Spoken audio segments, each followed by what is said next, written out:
Hey guys, welcome to a brand new video. This is my preview for the Betfred World Snooker Championship 2016. Now, I don't know how long this video is going to be. I'm Joe, if you're new around here by the way, but I'm going to be going through all the first round matches, what I think about them, and we're going to talk about the odds of the championship, and who I think is going to win, who I think could do well, maybe some tips, but we'll see how long it goes on for.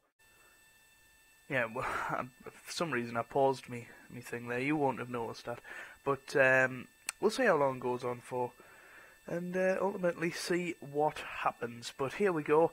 The draw was made at 10 o'clock yesterday morning, and obviously the matches will start at 10 o'clock tomorrow. But defending champion Stuart Bingham will play Alistair Carter, or Ali Carter as he's known, in the first match, which is at 10 o'clock in the morning. And that is going to be a bit of a cracker. I mean, Ali Carter would have been one of the players that Stuart would have wanted to avoid for the first match. And as defending champion, obviously, there's a lot of pressure on Stuart. But you can expect that one to be a 10-7, 10-8, maybe even 10-9 match. I think Stuart will win it, but it could be very, very close. And it'll be very important on who starts the match the best, really. The odds for both them players, Stuart Bingham, quite high odds actually, 28 to 1. For a defending champion, that's very, very high. So, you know, if you want to stick a cheeky £5 on somebody, maybe Stuart Bingham could be a guy that you do as defending champion. But no defending champion has ever defended their title after their first title, so that's known as the Crucible Curse, and Stuart Bingham will be hoping to avoid that this year, but yeah, we'll see. Ali Carter is at 66 to 1, so quite long odds for him, so he might be worth £1 or something, putting on a bed, just in case, maybe even each way, because he's a two-time runner-up, and obviously he could get to the final. Right then, match 2 is Stephen Maguire versus Alan McManus, Battle of the Scots. Stephen Maguire just getting into the top 16 by the skin of his teeth by getting to the semi-finals of the China Open earlier this month. And Alan McManus, a bit of a reprieve the last few years. You know, he was languishing down in the 50s in the rankings, and now he's back in the top 32. And got to the quarterfinals a couple of years ago, losing 13-5 to Mark Selby. But you know, I think that'll be a good match. It'll probably go 10-6, 10-7 at least. And I'm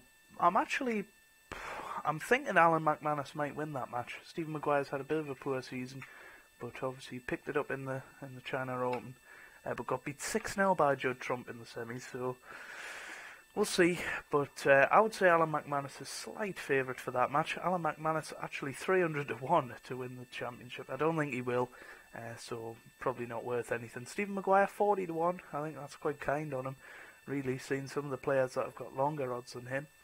But that'll be certainly a decent battle. Could be quite a slow one, but yeah, hey ho. And the winner of that match will play the winner of the match from Stuart Bingham and Ali Carter. So a good second round on offer there as well. Match 3 is Ricky Walden versus Robbie Williams. It's not Robbie Williams the singer. He's actually a quite a good snooker player. He's played at the Crucible a few times. He hasn't won a match there, but he's an okay player. But he's actually the second longest odds you can get at 500 to 1. Well, equal longest actually, but yeah, I think he's the 31st favourite, if you like, out of the 32. So Robbie Williams, that long odds. Ricky Walden's picked up his form towards the end of the season. He's been terrible until the Players' Championship, where he got to the final. Then he got to the final of the China Open, and played some very, very good snooker. So I expect him to go quite deep in the tournament. Ricky Walden priced at 33 to 1, so might be worth a couple of pound each way for reaching the final. Robbie Williams, I don't see him having much hope. I see a 10-4, 10-5 scoreline in this match. John Higgins versus Ryan Day. That is match number 4. 4-time world champion John Higgins taking on former world number 6 Ryan Day, still young enough to succeed, of course, and he's got a decent Crucible pedigree. I think he's reached the quarterfinals 3 times in his 10 appearances, and that's certainly going to be a good match. I think John's favourite. He's had a good season, and he's actually the 7th favourite for the title at 20-1. Might be worth a couple of quid on him. He always does well at the World Championship, although he hasn't really, haven't said that since he won it in 2011 for the 4th time. But he's always worth a bet. He's never underestimate John Higgins. But Ryan Day, if he can get through, I expect him to get to the quarterfinals. Or maybe not, because he'd be playing Ricky Walden or Robbie Williams in the 2nd round. So depending on the winner of that match. Could be very interesting. So 4 pretty decent matches there, actually. I think it's going to be a close one between Higgins and Ryan Day. Match number 5 then, Judd Trump versus Liang Wenbo. I think Wenbo beat him in the UK Championship earlier this year, or earlier in the season, when Wenbo went on a run to the World Championship final. Trump starts favourite, but you can have off days, and Liang Wenbo's certainly good enough to beat him. Judd Trump's 3rd favourite at 7-1 for the title, so probably not worth betting on anything. Liang Wenbo, interestingly, 150-1, but he did reach the final of the UK Championship, so he might be worth, 50 pence each way, because you could get yourself 75 quid if he reaches the final. But that's that. Martin Gould versus Ding Junhui in match 6. So Ding Junhui had to qualify for this tournament after a poor season, seen him drop out the top 16. Martin Gould, the German Masters winner, and that's probably going to be a close match. I think Ding definitely starts favourite, and I think it's going to be 10-8, 10-7, that sort of scoreline. Ding 20-1 for the title, pardon me, but I don't think he'll ever win the World Championship, so 20-1, do what you please. 125-1 for Martin Gould, so quite long odds for him. Match 7, Mark Williams, the 2-time world champion, against Graham Dott, the 2006 world champion. So that's going to be a pretty good battle. Both of them pretty much past the best now, so it could be quite a scrappy match, but certainly one that'll be intriguing to watch, and I'm certainly looking forward to that one. Mark Williams versus Graham Dott. It's guaranteed to be a close match, I would say. Mark Williams has odds of 100-1, actually, very long odds for him, and Graham Dott 150-1. So 2 former world champions, long odds there. So maybe one of them could put a run together this week. Neil Robertson versus the Hitman Michael Holt.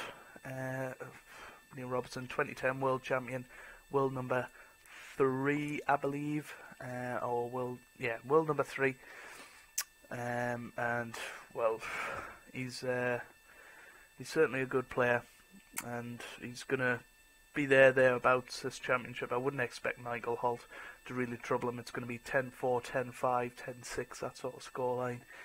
Neil Robertson, definite favourite. He's 2nd favourite for the tournament at 5-1.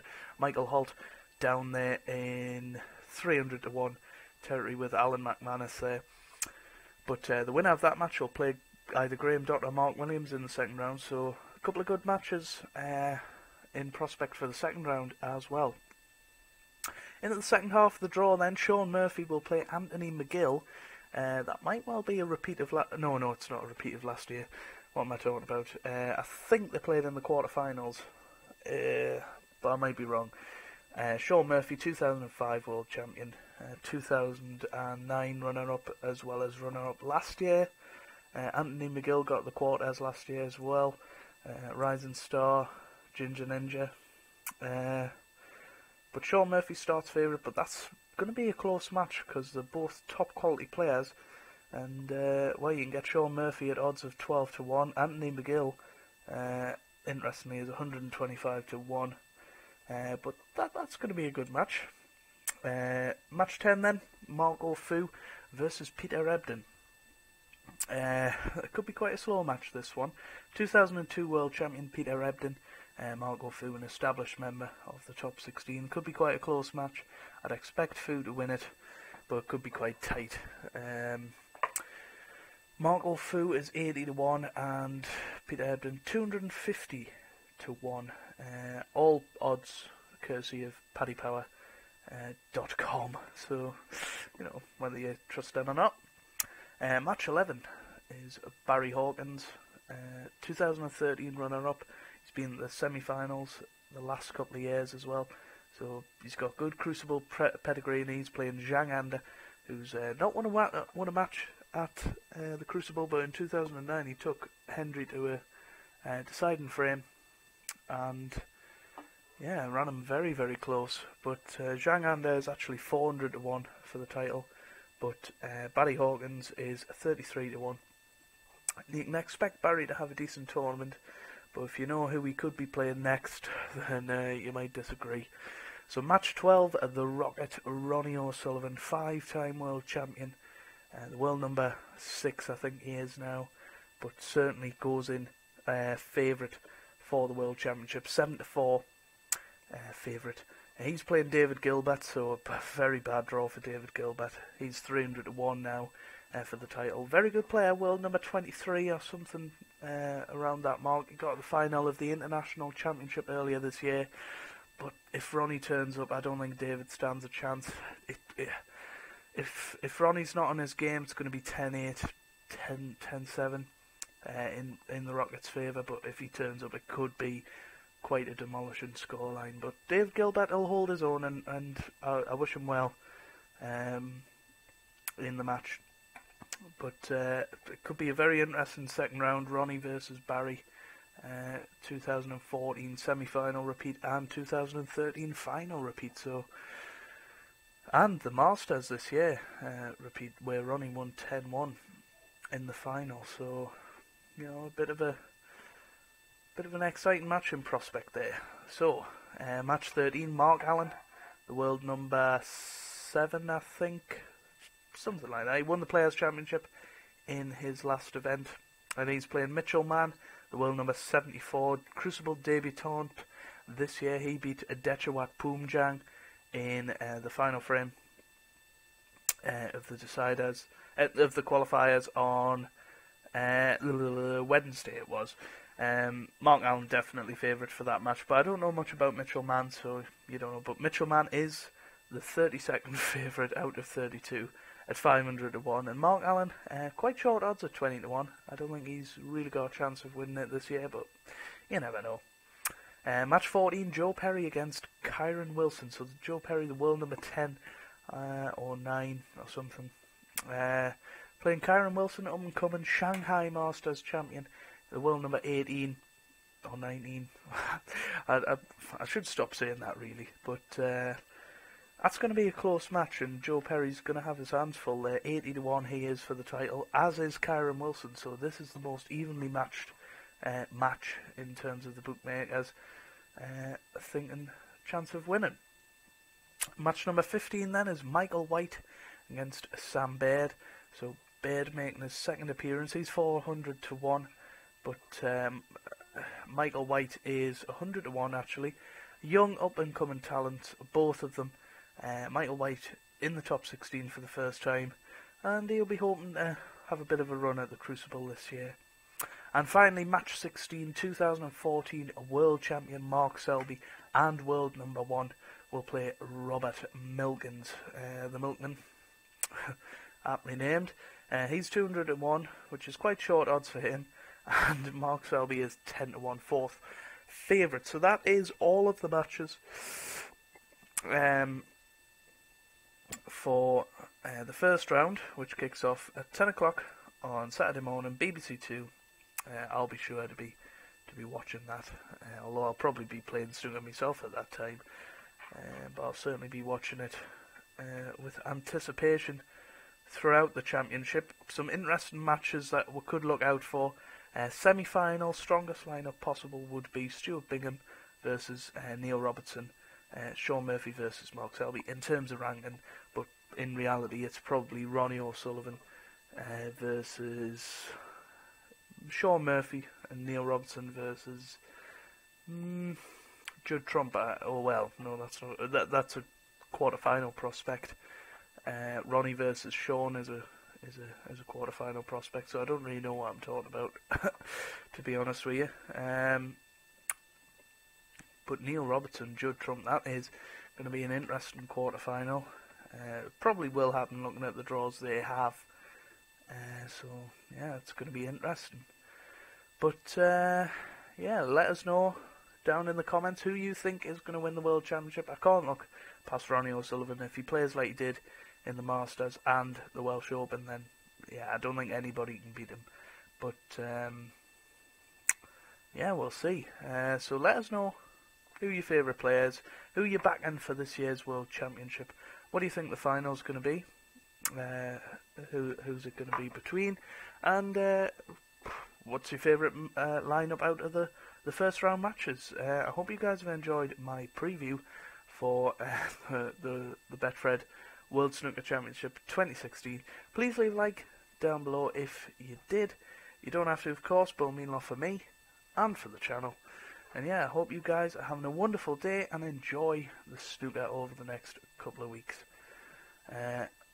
Yeah, thanks for watching and goodbye.